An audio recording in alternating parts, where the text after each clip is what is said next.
Hello students, welcome on Utkarsh online platform. तो आज हम जानने वाले हैं कि सेशन ट्रायल किस तरीके से होती है। कोर्ट ऑफ सेशन में जो ट्रायल होती है उसे सेशन ट्रायल कहा जाता है। तो सेशन ट्रायल का प्रोसीजर क्या है, बहुत ही सिंपल लैंग्वेज में आज हम उसे जानने वाले हैं। तो स्टूडेंट्स, सेशन ट्रायल को कंडक्ट किया जाता है बाय द पब्लिक प्रोसिक्यूटर।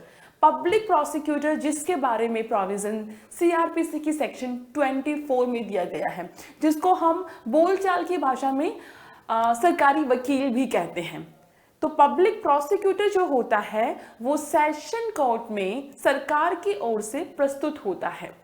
तो सेशन कोर्ट के सामने कोई भी कार्यवाही, कोई भी ट्रायल चल रहा है तो उसका कंडक्ट किया जाता है बाय द पब्लिक प्रोसिक्यूटर। तो चलिए अभी हम सिंपल लैंग्वेज में समझते हैं कि ये ट्रायल जो है वो किस तरीके से होती है कोर्ट ऑफ सेशन के सामने। सबसे पहले procedure to be followed in a trial before a court of session, trial to be conducted by public prosecutor. Session trial जो है उसका संचालन किया जाता है पब्लिक प्रोसिक्यूटर के द्वारा।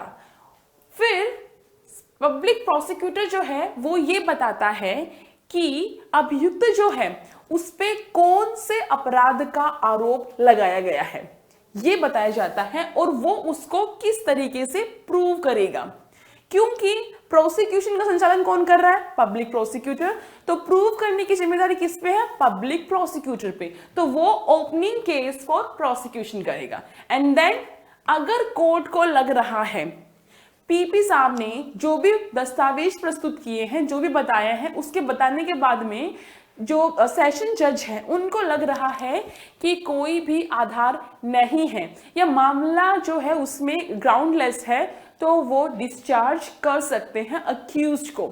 हमेशा ध्यान में रखना, डिस्चार्ज हमेशा किया जाता है before framing the charge.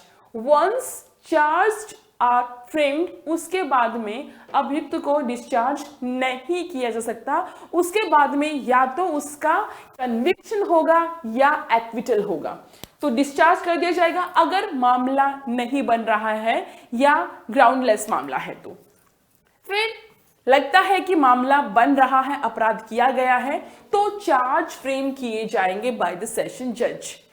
Charge frame करने के बाद में अभियुक्त को चार्ज पढ़कर सुनाए जाते हैं और उससे ये भी पूछा जाता है कि क्या आप आरोप समझ गए हैं, क्या आप प्लीड गिल्टी करते हैं या फिर ट्रायल चाहते हैं। अगर वो प्लीड गिल्टी कर लेता है, नेक्स्ट स्टेज क्या होता है? Conviction on plea of guilty. अगर वो दोषित होने का अभिवाद कर लेता है, अगर वो ये बोल देता है कि हाँ मैंने ये ऑफेंस किया है, जो कि जनरली कम ही होता है, तो वहीं पर उसको क्या कर दिया जाएगा?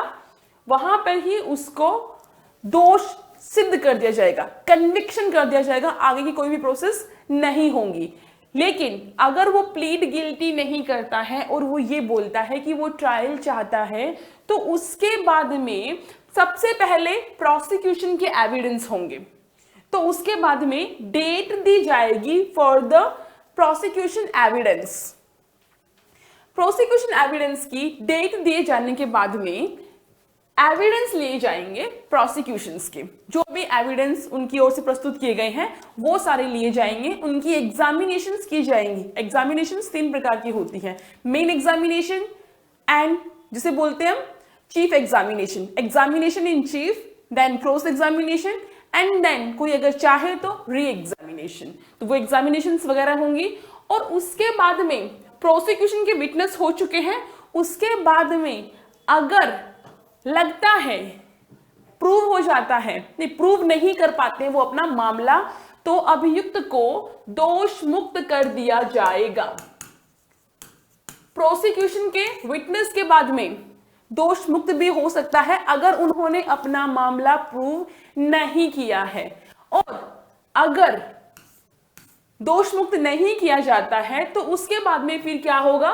डिफेंस की बारी आती है।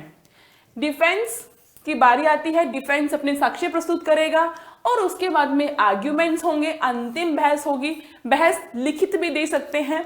और उसके बाद में फिर होगा जजमेंट।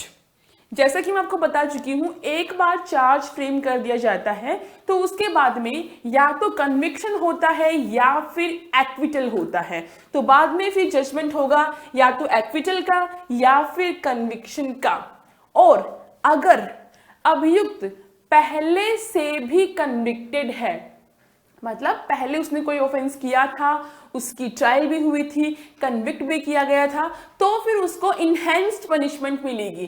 तो वो भी देखना होगा कि क्या उसका पहले से कन्विक्शन है क्या, वो भी उससे पूछा जाएगा। तो ये थी सिंपल सी प्रोसेस जो कोर्ट ऑफ सेशन के सामने फॉलो की जाती है। अभी के लिए बस इतना ही। Thank you.